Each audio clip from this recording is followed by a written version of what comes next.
Hello and welcome to my EdTech session. My name is Bianca Fox and this video's focus is going to be on Rosenshine's principle of instruction. Specifically, we'll be looking at the second principle, which is to present new material in smaller steps. By the end of this video, what I'm hoping to do is to explain this particular principle and offer some new teaching ideas in the form of new EdTech techniques to help you as a teacher embed these ideas into your day-to-day teaching. So in 2012, a document was published by Rosenshine, which actually garnered a lot of attention. It's something that's quite a short read at 9 pages and contains a summary of the 10 principles. So it goes into detail about techniques that teachers use which show whether they're more successful within a lesson or less successful. So today, as I said previously, we will be looking at presenting material in smaller steps. So first, how I look at this within the research is it's broken down into about 4 different steps. And some of these steps are repeated depending on the student's abilities and whether they've understood that material just yet. But this is the sort of order it goes in. So we have step 1, which is list steps in order. So this is just after identifying the topic.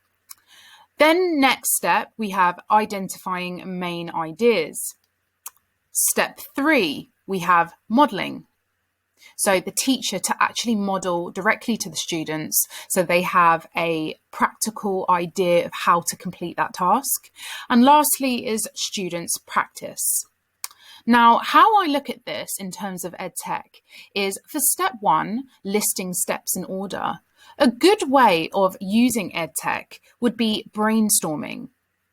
Now, I specifically want to have a look at something called Jamboard, which is an interactive whiteboard that I like to use.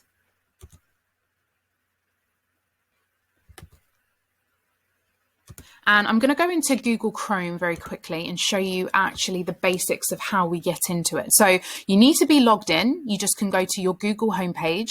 You can do one of 2 things. You can either go into the search bar and actually just type Jamboard in and we'll get there.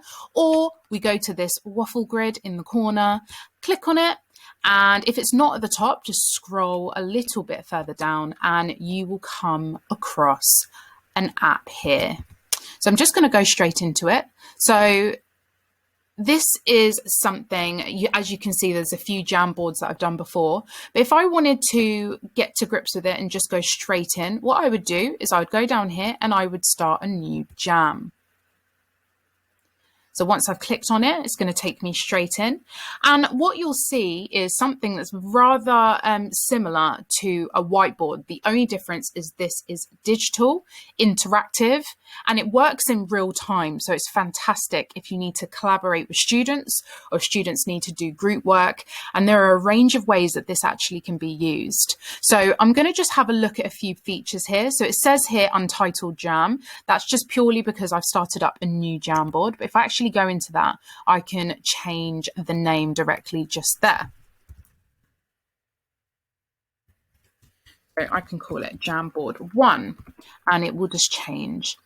Now, a few other features is, as you can see here at the top, you can see we've got our frames. So what I can do is I can go to the corner here and now I have 2 pages. Now I have 3 pages and I can go on like that to have as many pages as I need to. So that's really interesting feature because actually there are many ways that I've used this. So I might have teamwork or group work and they're all on the same document and they're just on different pages. So if I was to do something like a debate in class, I might have on page 1 students who are for and maybe students who are against on page 2, something like that. And they can all work on the same document simultaneously to have one piece of work.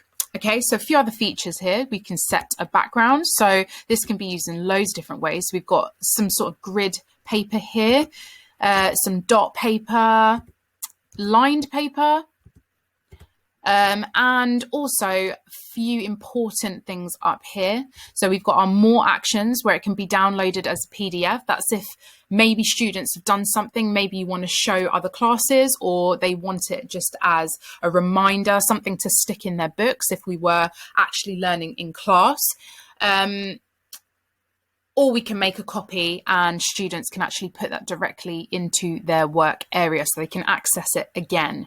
Now, this share button here is super important because this is the way that other students or collaborators will actually be able to see the work. So by clicking this, I can straight away click here and click copy link.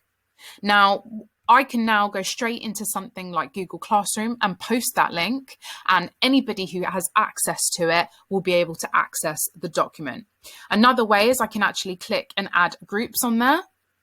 So if I know the direct email address of the student that I want to put it in, I can just put that straight in there and then share it with them. So it's a super easy way. It takes less than 5 minutes to just share a link with the class and they can go ahead and get stuck in with it.